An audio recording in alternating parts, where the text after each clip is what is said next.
La semaine des aidants qui démarre dans les Hautes-Pyrénées durant toute cette semaine en partenariat avec le département des Hautes-Pyrénées. Nous allons vous proposer chaque jour à 18h une émission sur pyrénéinfo.fr justement autour des aidants et des aidés. Et on commence par Saint-Laurent-de-Nest où nous sommes installés avec l'association Trait d'Union Aidants Aidés 65. Puisqu'on est dans les Hautes-Pyrénées, sa présidente Alice Assus, bonjour. Bonjour. Et la chargée de mission, Marie-Hélène Biès. Bonjour. Mais déjà, on va commencer par parler de cette association. Son installation ici à Saint-Laurent-de-Nest, dans ces beaux locaux qui sont chaleureux, qui sont conviviaux, ça fait partie de la mission première de l'association, c'est-à-dire offrir ce moment de répit aussi. Oui, évidemment, les locaux, bon, nous avons aménagé il y a un an dans ce local et nous avons tenu à avoir des couleurs chaudes, des couleurs aussi de l'association, hein, puisque c'est orange, rouge, vous pouvez voir sur les logos. Donc, et puis quelque chose aussi qui rappelle un petit peu l'environnement familial, c'est-à-dire la table, les meubles, voilà, pour que les personnes qui viennent nous rencontrer se trouvent à l'aise avec nous. Voilà, ça c'est, Puisque le thème de cette première émission, on va décliner les aidants et les aidés durant cette semaine, c'est cette offre de répit dans les Hautes-Pyrénées. Avant tout, je pense qu'il est important de rappeler ce qu'est un aidant. C'est quelqu'un qui s'est mis au service d'un proche.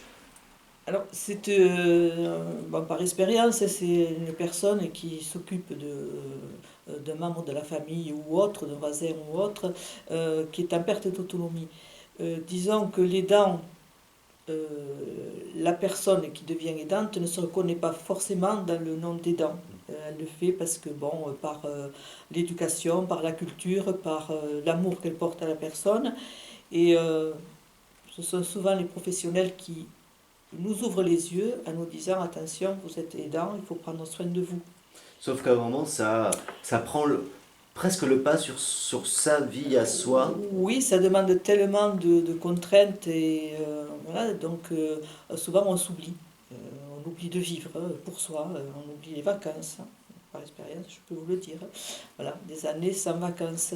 On ne prend plus soin de soi, on ne participe plus à la vie sociale environnante, surtout suivant les maladies des personnes en perte d'autonomie. Et on ne s'en rend pas compte. Oui, parce que c'est vrai que comme c'est souvent un proche, du coup, il n'y a pas le même rapport, le même recul que si c'était notre métier. Voilà, c'est tout à fait différent. Tout à fait différent. Marie-Hélène, justement, quel est le travail de l'association Trait d'Union qu'est-ce que vous apportez justement à ces aidants? Alors la spécificité de l'association, c'est qu'elle est composée uniquement d'aidants et d'aidés ou d'aidants endeuillés. Donc c'est vraiment un échange entre pairs qui s'opère et qui permet justement de progresser dans le cheminement de l'aidant. Ce cheminement, c'est tout d'abord arriver à se sentir en droit de prendre du temps pour soi. Ça, c'est la première étape. Arrêter de culpabiliser parce qu'on s'accorde 1 heure pour aller faire du yoga ou 1 heure pour aller faire du sport. C'est vraiment un droit, reprendre ce droit de prendre et d'accepter qu'on ne met pas en péril l'aider parce qu'on s'accorde du temps. Ça, c'est le plus grand cheminement qui est à faire pour la plupart des aidants qui viennent ici. Ensuite, c'est aussi arriver à échanger et se dire qu'on n'est pas seul. Qu'on n'est pas seul à gérer cette situation qui est complexe parce qu'elle a trait à tous les métiers que l'on peut rencontrer. On devient infirmier, on devient aide à domicile, on est obligé de développer tout un tas de compétences qui ne sont pas forcément les siennes. Et tout ce travail-là génère une charge mentale extrême qu'il faut absolument déposer pour arriver justement à accompagner le plus longtemps possible son aidé dans de bonnes conditions. C'est ce que viennent de faire les aidants ici. On va écouter Paulette. Vous m'avez permis de rencontrer Paulette. Vous allez voir, elle aide sa maman qui a 99 ans et demi. Et ça, c'est important, on l'écoute. À quel moment on devient véritablement un aidant? À quel moment ça se fait dans la vie entre une maman et sa Eh fille? bien, en fait, c'est un peu insidieux. Parce qu'on commence de compte fait assez tôt, parce qu'on nous apprend à respecter les personnes âgées et à être indulgent très tôt. Et alors, petit à petit, oui. Puis après, véritablement aidante, ça se fait quand même, dans mon cas, beaucoup plus tard, parce qu'elle est encore un peu autonome. Et bien sûr, il faut les aider physiquement, mais il faut tenir compte que si on s'occupe trop d'eux aussi, ils se sentent diminués. Alors quelquefois, il faut surveiller discrètement, mais au risque qu'ils prennent un peu de peine, je crois que ça leur fait beaucoup de bien. Ça les aide à se sentir vivants. Vivants et je suis là. D'autant qu'il n'y a pas le rapport comme avec une infirmière ou un aide-soignant par rapport à une personne. Là, c'est mère-fille, donc forcément, le rapport, il est plus intime, mais il est aussi plus compliqué. Ah, et d'une certaine façon, oui, il est plus compliqué. Ouais. Et Oui. comment vous avez réussi à jouer avec ça? Tout simplement, peut-être parce que je rencontre d'autres personnes âgées et beaucoup de professionnels, d'autres aidants. D'autres aidants, ça c'est très important pour apprendre et relativiser aussi. Et du coup, quand vous venez dans cette association ici à Saint-Laurent-de-Ness, on est dans ses locaux, qu'est-ce que vous attendez en premier? C'est La sérénité. Ouais. La sérénité et le courage. un peu de remotivation aussi, parfois c'est nécessaire. Un peu Remotivation. euh, d'optimisme plutôt. D'optimisme. Et avec les équipes de l'association, ça se passe comment justement, ce regain d'optimisme? Elles sont là pour écouter, pour conseiller? Écouter, conseiller, pas tellement, non. On échange les expériences et là, c'est comme un conseil, oui, effectivement. La semaine des aidants qui se déroule dans les Hautes-Pyrénées toute cette semaine, ça vous touche comment? C'est une bonne chose. C'est une très bonne chose. Parce que sinon, finalement, on était considéré comme quoi? Pas grand-chose. C'était normal, il n'y avait pas de limite, si on veut, rien. Mais ce que là, on apprend déjà qu'il faut respecter ses propres limites, c'est-à-dire ses propres forces.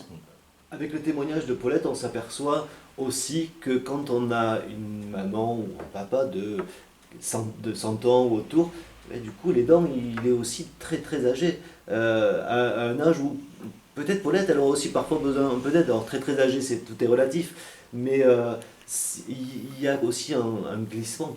Plus les personnes vivent vieux et plus les aidants peuvent être aussi physiquement diminués et avec un âge important.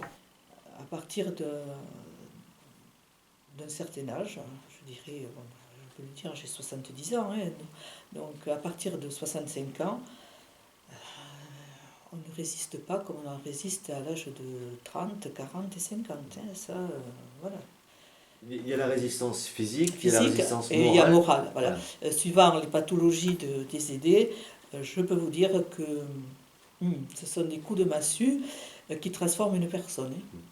Alors justement, comment vous les accueillez ici? Qu'est-ce que vous leur proposez concrètement? Alors, on a fait cette association, on a constitué cette association justement pour pouvoir aider les personnes qui sont en difficulté. C'était notre vœu le plus cher, voilà, de donner cette aide, de leur dire, voilà, vous n'êtes pas seul, venez nous voir autour d'un café, etc., pour parler. Et finalement, les gens arrivent et se libèrent beaucoup plus facilement avec nous avant de rencontrer un professionnel. Nous les orientons vers les professionnels et ils viennent ici en premier contact se décharger. Et ça leur permet disons, de retrouver une vie sociale, hein, en se disant bon, on n'est pas seul, on peut faire quand même encore certaines choses. Et c'est quelque chose voilà, d'encourageant pour nous. Et parfois, vous leur faites même faire des trucs sympas, c'est ce que nous dit Paulette. Et le yoga, oui, c'est vrai. C'est elle qui a lancé ça, le yoga, qui à moi me fait énormément de bien. Énormément. Et là, on passe un bon moment avec une franche rigolade, si je peux me permettre. Voilà, Le alors yoga. le yoga sur chaise, oui, alors Paulette, c'est quelqu'un qui est venu très tôt à l'association, hein. Le yoga, la gymnastique, l'activité physique adaptée, et d'ailleurs, elle continue à participer à l'atelier de yoga, mais elle c'est vraiment voilà, sa force. Parce que Paulette, bon, avec sa maman, ne prend pas un jour de congé, elle est fille unique. Et elle aide en plus des personnes en perte d'autonomie autour de chez elle, mais elle trouve vraiment le ressourcement, elle se ressource sur le yoga et sur, bon, elle vient faire un petit tour ici, voilà, on discute et elle repart, elle charge les batteries, elle repart contente. Là, tout à l'heure, elle est repartie, elle était contente, voilà, et ça, ça fait plaisir, quoi. Ça fait plaisir. Marie-Hélène, la chargée de mission que vous êtes, c'est ça la première mission. C'est aussi, en plus de la gestion de la structure associative, forcément, mais c'est participer à redonner le sourire à des gens qui sont au quotidien plongés mais dans ce rôle important d'aidant. Alors mon rôle est un peu particulier. Moi quand j'accueille les adhérents ou les aidants qui souhaitent franchir la porte, j'ai surtout un rôle d'écoute. Et l'écoute qui va ensuite permettre peut-être de mieux cibler quels sont les besoins, pour après éventuellement orienter si c'est nécessaire.